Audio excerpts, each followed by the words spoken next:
There's an extremely destructive phenomenon occurring, and I don't hear it talked about much.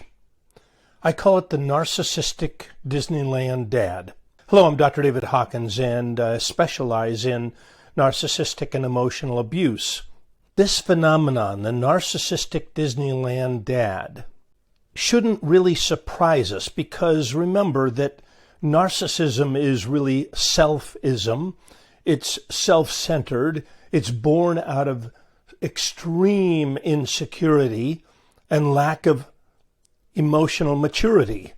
And so when we think about that lack of emotional maturity, and we think of the childlike quality with someone who is emotionally immature, it really shouldn't surprise us then to see this man who acts like a child with his children and his spouse too, of course.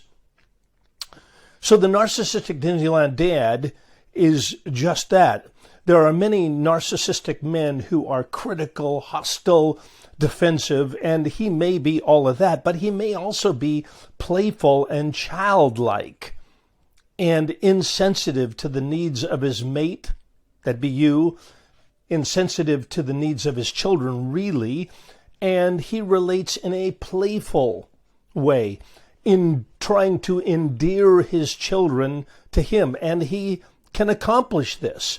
Now, what happens then if he endears his children to him at the expense of his spouse and at the expense of being a healthy father? A father acts like a father. Is he playful at times? Of course. But he's able to set boundaries. He's able to acknowledge and understand his role as a father and as a spouse, as a parent, not as a child.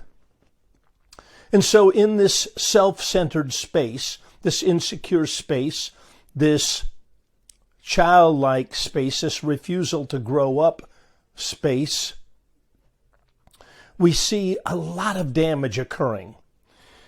And again, one of the phenomenons that I see happening is this man who endears his children to him and then scapegoats, important issue, scapegoats his wife, who has been narcissistically abused and emotionally abused, and now is abused in this way.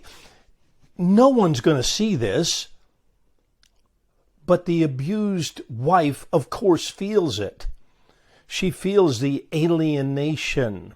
She feels his vitriolic attitude toward her. All he wants to do is play and have fun. Come on. What's the harm in that?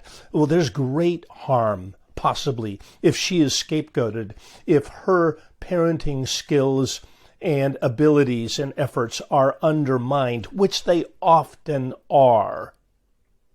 So his refusal to grow up has profound implications, profound. And so then part of our treatment, and that's what I do, I work with many men at growing up and rebalancing the family. And that's what needs to happen. The family needs to be rebalanced, even if the children are adults, which is often the case by the time they come to work with me. So a rebalancing needs to happen. This often requires family therapy of some kind. It often requires him unscapegoating her.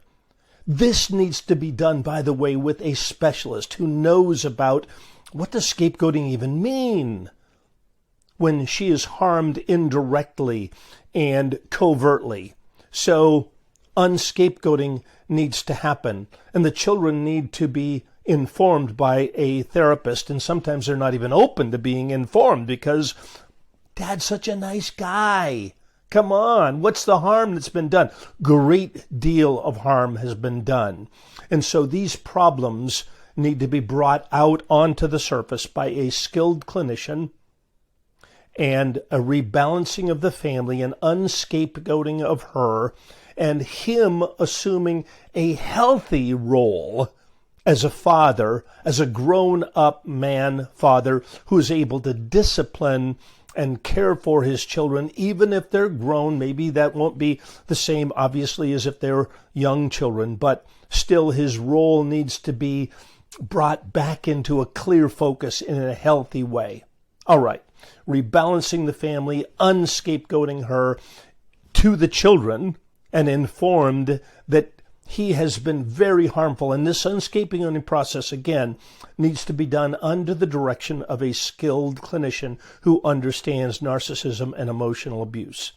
All right. I hope this has been helpful. And if it has, push that subscribe button. And we have more videos available for you. And of course, we have therapeutic services available as well that you can contact the Marriage Recovery Center to obtain that information. All right. Take care and God bless.